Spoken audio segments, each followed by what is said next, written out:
In the name of Allah, the most beneficent and merciful, I welcome you all in today's session.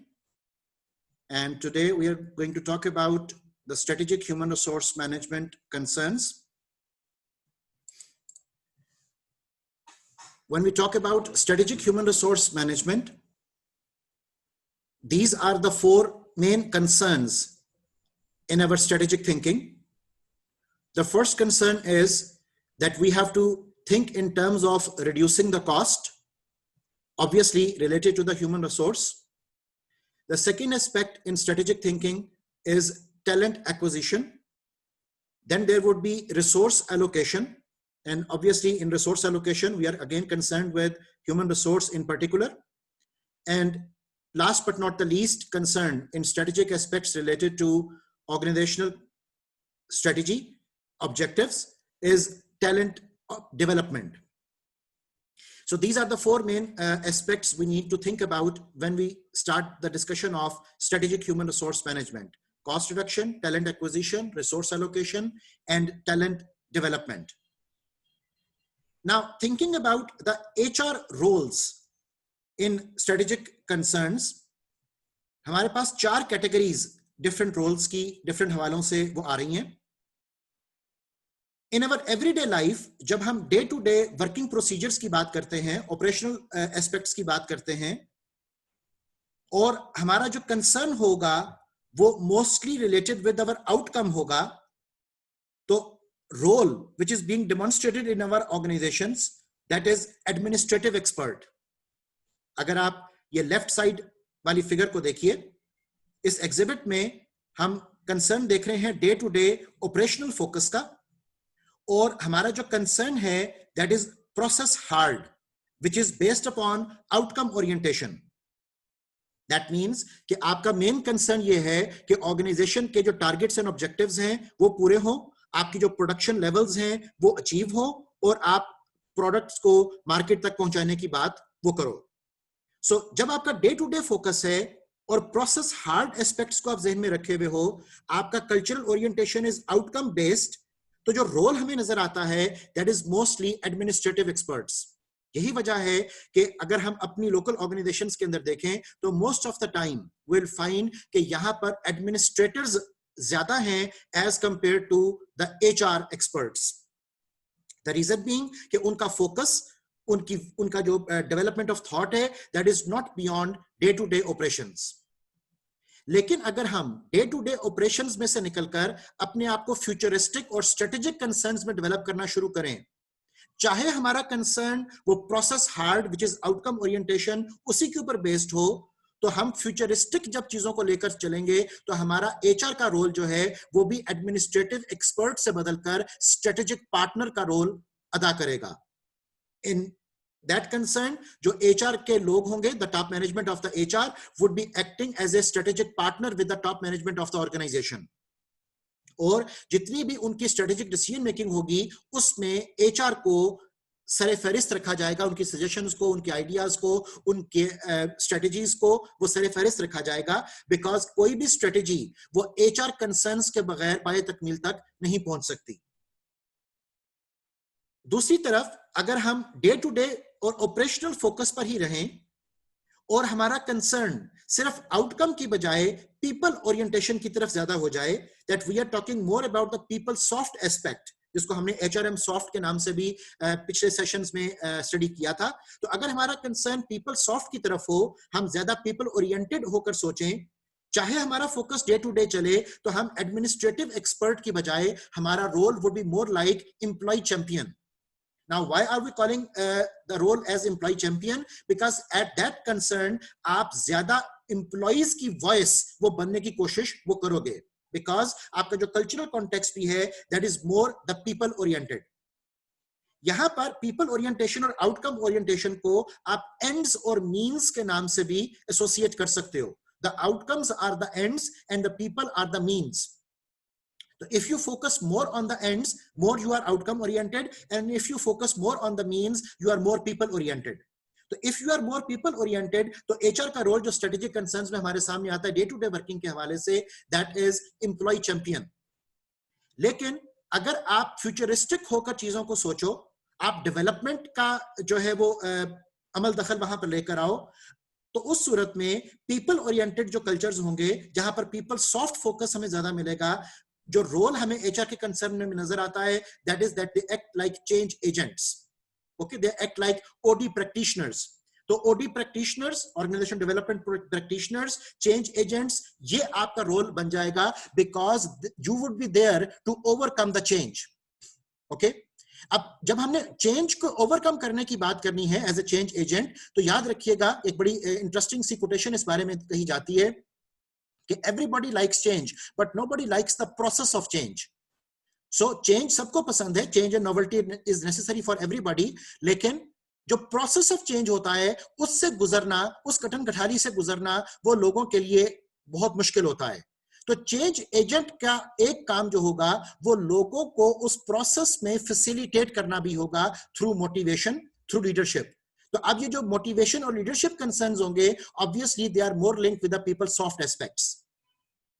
Okay, so याद रखें कि जब strategic human resource management की हम discussion कर रहे हैं, तो दीज आर द 4 रोल्स जो हमें डिफरेंट ऑर्गेनाइजेशनल कंसर्न्स में नजर आते हैं: strategic partner, change agent, employee champion and administrative experts. अब ह्यूमन रिसोर्स मैनेजमेंट के जो लोग हैं वो अपने डिपार्टमेंट में जितनी भी एचआर की एक्टिविटीज हैं उनको एग्जीक्यूट कर रहे हैं, जिसमें training and development, recruitment and selection, performance appraisal, compensation and benefits, health and safety, बहुत सारे एस्पेक्ट्स हैं जिसके ऊपर ह्यूमन रिसोर्स के जो लोग हैं वो अपनी वर्किंग को अपने डिपार्टमेंट के अंदर वो एग्जीक्यूट कर रहे हैं.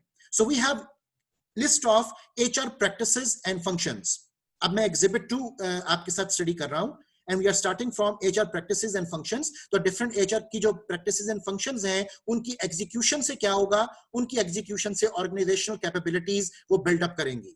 Because obviously इन तमाम functional aspects का जो HR से related है, इन तमाम practices का वो direct ताल्लुक है well-being and development of the HR का साथ. और जब well-being and development of HR होगी तो उससे organization की जो capability है, जो competency frameworks हैं वो बेहतर से बेहतर होंगे, जिससे कि इवेंचुअली आप स्ट्रेटेजिक रिजल्ट्स की तरफ वो डेवलप करोगे.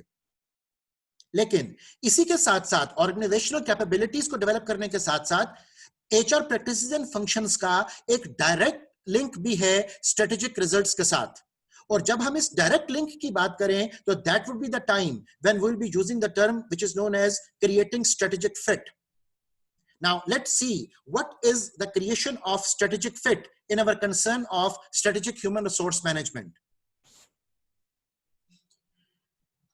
Generally speaking, human resource management को जो तस्वुर किया जाता है वो concept ये है कि human resource management refers to the process of acquiring, training, appraising and compensating employees and attending to their labor relations, health and safety and fairness concepts.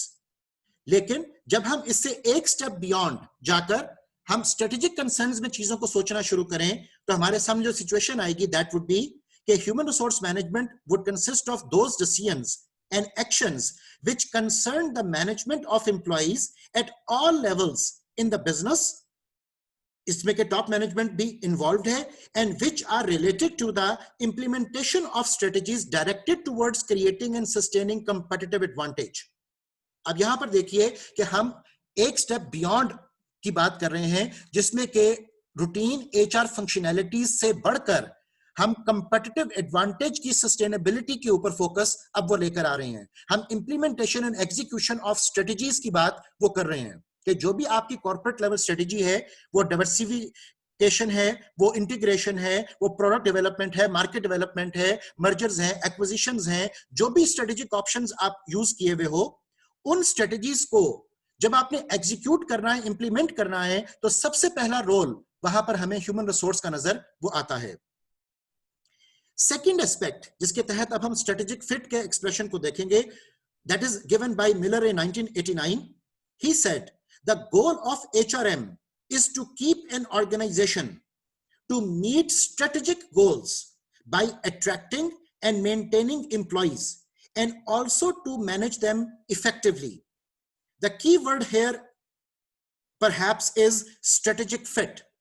That is, our HRM approach seeks to ensure a fit between the management of an organization's employees and the overall strategic direction of the company. Okay अब ये दो हमारे पास concerns main आ गए. मैं फिर से repeat कर रहा हूं, स्ट्रेटेजिक फिट से हमें इस एक्सप्रेशन में क्या मुराद मिल रही है कि हमने management of an organisation employees को ऑर्गेनाइजेशन के स्ट्रेटेजिक एस्पेक्ट के साथ लिंक अप करना है, एक फिट क्रिएट करना है. Sometimes we can also call it strategic stretch. लेकिन जब हम स्ट्रेटेजिक स्ट्रेच की बात करते हैं तो स्ट्रेटेजिक स्ट्रेच के तहत we are trying to make the humans work to their maximum capability. Okay, right. अब जो हमने फर्स्ट कंसर्न अभी यहां पर देखा, उस फर्स्ट कंसर्न में we are only talking about and focusing on the HRM department. जब मैंने ये कहा कि human resource management refers to the process of acquiring, training and appraising, so there is no flaw or fault in it. ये आपका typical HR department को ये expression refer कर रहा है. लेकिन लेटर ऑन जब मैंने बात को कंपेटिटिव एडवांटेज के साथ लिंक अप किया और स्ट्रेटेजिक गोल्स के साथ लिंक अप किया, तो अब हम beyond the only scope of HR वो बात कर रहे हैं जिसमें कि पूरा ऑर्गेनाइजेशन वाइड जो कंसर्न है वो हमारा मटेरियलाइज वो होगा. इसी बात को फर्दर आपको समझाने के लिए I have try to develop a link, the link between business strategy and internal organisational HRM department की वर्किंग. यहां पर हमारे पास जो स्ट्रेटेजिक फिट है वो दो लेवल्स पर क्रिएट हो रहा है. एक हमारे पास इंटरनल डिपार्टमेंटल फिट है जिसको मैंने यहां पर स्लाइड पे लिखा इंटरनल फिट, और दूसरा हमारे पास एक्सटर्नल फिट है जिसमें के association of the HR with the rest of the organisation, उसकी बात हम कर रहे हैं. नो डाउट ये इंटरनल और एक्सटर्नल फिट सिर्फ HR डिपार्टमेंट की हद तक महदूद नहीं है. Same would be the concern with marketing, same would be the concern with production, finance, accounts, research and development. हर एक फंक्शनल एरिया का यही कंसर्न होगा कि वो इंटरनल फिट भी मेंटेन करे और एक्सटर्नल फिट भी मेंटेन करे. लेकिन चूंकि इस वक्त हमारा फोकस ऑफ डिस्कशन जो है वो ह्यूमन रिसोर्स मैनेजमेंट के गिर्द घूम रहा है, दैट इज द रीजन कि मैंने इसको सेपरेटली सेग्रीगेट करके यहां पर कोट किया है आपके लिए. नाउ जब हम बात करते हैं ऑर्गेनाइजेशन के कंसर्न में बिजनेस स्ट्रेटेजी की, तो बिजनेस स्ट्रेटेजी वो डेवलप हो रही है अपने पर्टिकुलर ऑब्जेक्टिव्स को अचीव करने के लिए, जिसमें के फाइनेंशियल ऑब्जेक्टिव्स भी हैं, ऑपरेशनल ऑब्जेक्टिव्स भी हैं, स्ट्रेटेजिक ऑब्जेक्टिव्स भी हैं. And obviously objective setting would be directly linked with the mission and vision of the organisation कि ऑर्गेनाइजेशन अपने आप को किस डायरेक्शन में मूव वो करना चाहती है. इसी के साथ साथ ऑर्गेनाइजेशन का वैल्यू सिस्टम, ऑर्गेनाइजेशन के कंपेटिटिव चैलेंजेस, उसकी इंडस्ट्री के नॉर्म्स एंड प्रेशर्स, और उसके अलावा एनवायरनमेंट में पाए जाने वाले जितने कंसर्न्स हैं उसमें political, economic, socio cultural, technological, ecological, environmental जितने भी कंसर्न्स हैं वो सब के सब concerns would be influencing the organisational और द बिजनेस लेवल स्ट्रेटेजी. अब जो भी स्ट्रेटेजी, जो भी हिकमत अमली, जो भी लाहे अमल ऑर्गेनाइजेशन ने अपने लिए तय किया, उस हिकमत अमली को मद्देनजर रखकर ह्यूमन रिसोर्स मैनेजमेंट के जो लोग हैं उनको अपनी इंटरनल डिपार्टमेंटल जो ओरिएंटेशन है उसे डेवलप करना है. और इंटरनल डिपार्टमेंटल ओरिएंटेशन में हमारे पास HR philosophy should be in accordance with HR policy, HR policy should be in accordance with HR system, HR system should be in accordance with HR practices, and HR practices should be in accordance with HR philosophy. So ये हमारे पास एक basic concern वो create होता है. अब इस stage पर हमें पहुंचकर इस बात को बहुत क्लियरली विजुअलाइज करना है और समझना है कि what is the difference between HR philosophy, HR policy, HR system and HR practices, and how these things are interrelated with one another to create internal fit. अब इस सारे फिट से, चाहे आप इंटरनल फिट क्रिएट कर रहे हो या एक्सटर्नल फिट क्रिएट कर रहे हो, हमारा मकसद क्या है कि हमने स्ट्रेटेजिक फिट क्रिएट करना है, which means to create a competitive advantage for all stakeholders through effective people management.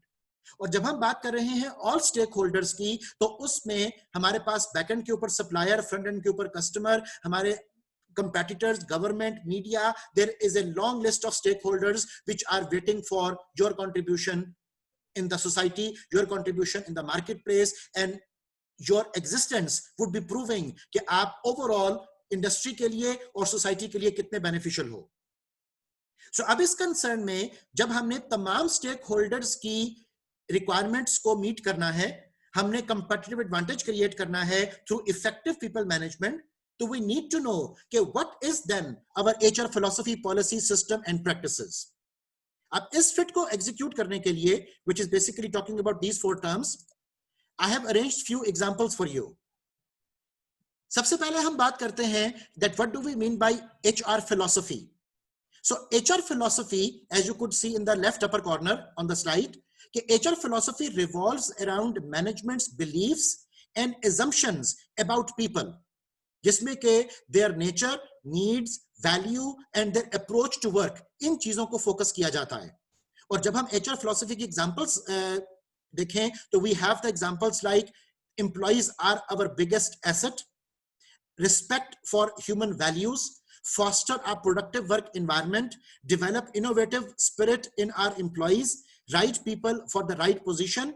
ये जो concerns होंगे, these are the concerns जो कि directly nature of jobs, लोगों की needs, उनके value systems, उनके approach to work के साथ associated हैं.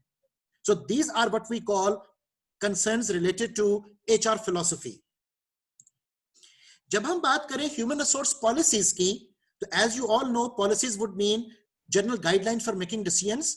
So उसी मुताबिक जब हम HR policies की बात कर रहे हैं, तो HR policies are systems of codified decisions established by an organization to support administrative, personal functions, performance management, employee relations, and resource planning. So इन तमाम चीजों के बारे में no doubt we'll be having the policy statements. We will be having general guidelines for making decisions. अब जब HR policies की बात कर रहे हैं, तो HR policies से related हमारे पास जो concerns आते हैं, they are like pursue enjoyment at work, aggrandize stakeholder satisfaction, mobilize creative transformation, cultivate multidisciplinary role policy, grow by progressive learning, inspirit sense of achievement, and likewise. इन तमाम चीजों को incorporate किया जाएगा when you are designing the policy statements for people relations, resource planning, performance management, and likewise. इसी तरह जब हम बात करें human resource practices की, तो human resource practices में generally speaking we have 7 HR best practices जो कि मैंने high performance work systems के concern में यहां पर कोट की हैं. अब हम देखते हैं कि बेस्ट प्रैक्टिसेस एचआर के कंसर्न्स में वो क्या हैं जिनको कि high performance work systems adopt करते हैं. They are for example providing security to employees, that's the best practice. Selective hiring, hiring the right people, that is the best practice, जिसके लिए भी हम अपने सेशन के शुरू में बात कर रहे थे कि आपने राइट कंपिटेंसी को आइडेंटिफाई करना है for the right job. So the third best practice we have is self managed and effective teams. The next best practice we have is fair and performance-based compensation. Then the best practice we have is training in relevant skills. Then we have creating a flat and egalitarian organization, जिसमें के obviously equity based तमाम norms को develop किया जाएगा, जिसमें ethical concerns को मद्देनजर रखा जाएगा, जिसमें justice and equity and fairness जैसे जो aspects हैं वो implement होते हमें नजर आएंगे. तो those would be the best practices related to the HR. And then last but not the least, HR best practice written is basically talking about making information easily accessible to those who need it. तो आपका जो human resource information system की establishment है, that is again the concern related with the best practices. इसी तरह जब हम इन तमाम philosophies and policies and practices की रोशनी में human resource management system की बात करें या human resource management processes की बात करें, तो यहां पर पहुंचकर अब हमारे पास concerns आते हैं related to HR management, payroll management, recruitment management, training management, insurance management, performance management, and likewise आपके जो functional concerns हैं उन सब का जिक्र हम कर सकते हैं. So इस discussion को आपके साथ करने का बेसिक मकसद क्या है कि हम अपने पिछली स्लाइड में जो हमारा कंसर्न था इंटरनल फिट को, इसको बेहतर तरीके से जान सकें कि how HR philosophy is to be linked with HR policy, how the policy is supposed to be linked with the HR system, how the system is to be executed in the light of the HR best practices, and how the best practices should be developed in terms of HR philosophy. अब जब इन तमाम चीजों को हम आपस में coordinate, synchronise, patronise कर सकें, तो तब हमारे पास एक डिपार्टमेंटल इंटरनल फिट वो क्रिएट होता है. And once we have created the departmental internal fit, तो अब ये departmental internal fit is to be in aligned with the organizational policy and strategy. is to be aligned with the external fit, is to be aligned with the rest of the organizational departments. क्योंकि obviously HR बकिया department से isolated काम नहीं कर रहा है. We have to see कि HR की जो प्रैक्टिसेस हैं, HR की जो सिस्टम है, HR का जो पॉलिसी एंड फिलॉसफी है, ये किस तरह सिंक्रोनाइज्ड है with the marketing, with the finance, with the production and with the rest of the functional areas when we are talking about an organization. So जब हम इस सारी अलाइनमेंट को बेहतर तौर पर एस्टैब्लिश कर पाए, तो दैट इज द कंसर्न जिसको अभी हमने नाम दिया था अचीविंग स्ट्रेटेजिक फिट. अब जब हम ये क्लेम करें कि हमने स्ट्रेटेजिक फिट अचीव कर लिया है, तो फ्रॉम देयर ऑनवर्ड जो काम हमें करना चाहिए वो strategic human resource management tool kit को वो यूज करना चाहिए. ये टूल किट एक्चुअली हमें आइडिया देगी कि किस तरीके से इस अलाइनमेंट को इंश्योर किया जाता है, किस तरीके से इस अलाइनमेंट को चेक किया जाता है कि you have created the internal fit and you have created the external fit. अब strategic human resource management tool kit को डिस्कस करने के लिए I have to turn off this slide share and I will be sharing another file with you जिसमें कि हम tool kit की detail को अभी विजुअलाइज करेंगे.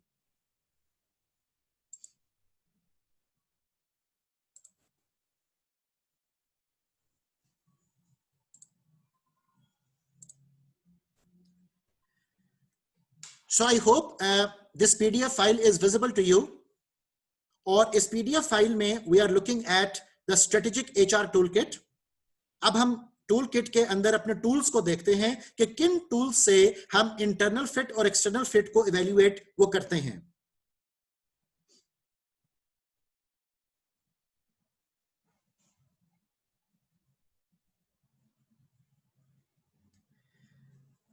So सबसे पहले there is an introduction to the strategic human resource management toolkit, and it is said the purpose of the toolkit is to provide the basis for conducting a strategic review of human resource management practices in order to develop and implement strategic human resource management. The individual tools can serve as checklists to analyze different aspects of HR strategy. They can also be used to involve people in the formulation of strategy by prompting discussions in workshops and focus groups. Okay, so the kit consists of the following tools. अब एक tools का आप एक overview देख लीजिए. The tools we have are like there are a number of tools available. Number one, the first tool would be talking about overall business analysis and HR implications. The second tool would be talking about analysis of competitive strategy and its implications. The third tool is focusing upon analysis of business strategies and their implications. The fourth tool is analysis of fit between type of organization and HR strategy.